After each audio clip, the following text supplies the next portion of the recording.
Sumatera Selatan masih memiliki kebiasaan yang terbilang cukup ekstrim dan menyeramkan, yakni kaum lelaki yang hidup dalam tradisi membawa sebilah pisau kemanapun mereka pergi. Tradisi ini konon berasal dari sebuah filosofi hidup yang dianut oleh masyarakat Sumatera Selatan sendiri. Pisau atau belati dianggap sebagai saudara pelindung dari situasi buruk yang tak terduga. Situasi buruk yang dimaksud adalah terkait hal-hal yang bersifat sosial dan kemasyarakatan.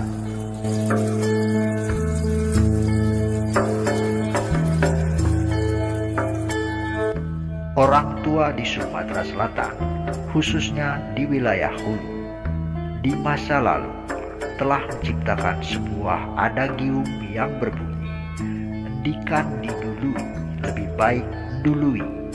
Adagium ini ditujukan pada aktivitas sosial tertentu di masyarakat.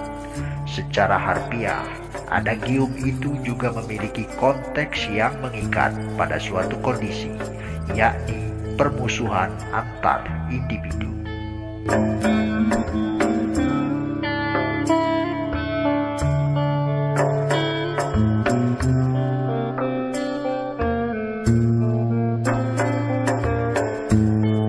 Apabila mendapat perlakuan jahat dari pihak-pihak tertentu, maka jalan betu jahat dianggap sah untuk dipergunakan sebagai alat untuk membela diri. Pisau yang sejak awal diasosiasikan sebagai saudara pelindung memiliki tugas membela dirinya dari ancaman. Oleh sebab itulah, tak mengherankan jika kaum lelaki terlihat membawa pisau yang terselip di pinggang kemanapun mereka pergi.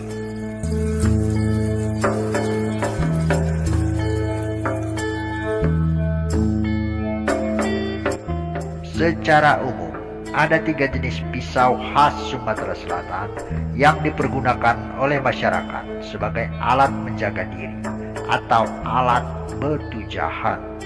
Yang pertama dan yang paling banyak ditemui adalah pisau berjenis belati. Pisau ini akrab disebut pisau cap garpu, sebab pada bagian bilah pisau memang terdapat sebuah logo produk berbentuk garpu dengan ukuran kurang lebih 30 cm. Pisau jenis ini populer di masyarakat Sumatera Selatan bagian hilir, meliputi Palembang, Musi Banyuasin, Ogan Ilir, Sekayu, dan lain-lain. Yang kedua adalah kudung. Pisau ini umum dipergunakan oleh masyarakat suku Besemah yang meliputi Semendo, Pagaralam, Lahat, dan Kisang. Terkait penamaannya, diduga merujuk pada bentuknya yang bungkuk. Bilahnya memiliki lengkung sekitar 20 derajat dengan permukaan tumpul yang lurus dan berujung sangat runcing.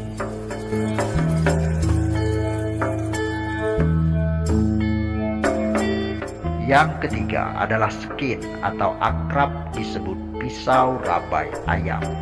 Pisau ini identik dengan masyarakat suku Enim.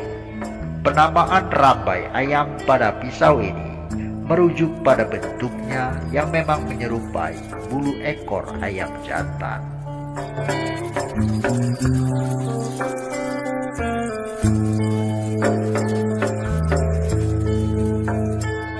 Apabila dinilai dari perspektif sosiologi, sebenarnya aksi kekerasan betu jahat ini hanya ekses atau dampak dari tradisi yang dibentuk oleh kontur geografis Sumatera Selatan yang memang terdiri dari hutan belantara dan perbukitan.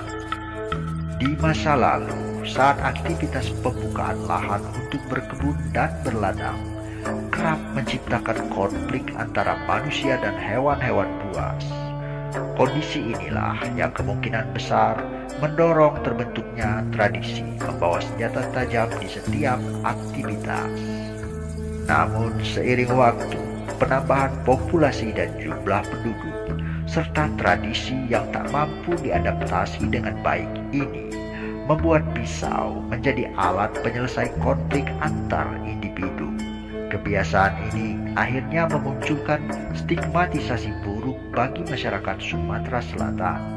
Stigmatisasi ini dibangun dari keawaman masyarakat luar perihal dari mana sebenarnya tradisi ini berasal dan faktor apa saja yang membentuknya.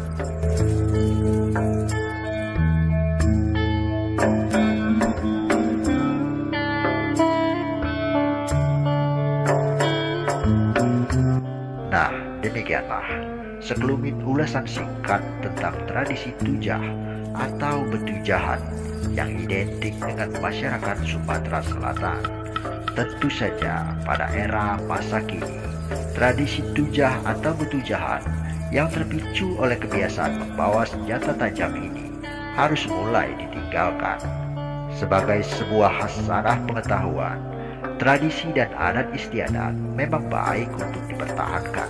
Namun apabila tradisi dan adat istiadat yang dimaksud justru lebih banyak memiliki nilai-nilai negatif, maka keberadaannya patut ditinjau ulang atau dihilangkan. Contohnya adalah tradisi tujah atau betujahan yang berasal dari Provinsi Sumatera Selatan ini. Tradisi yang terbentuk oleh kebiasaan membawa senjata tajam jelas sudah tidak relevan dengan pesatnya kemajuan zaman.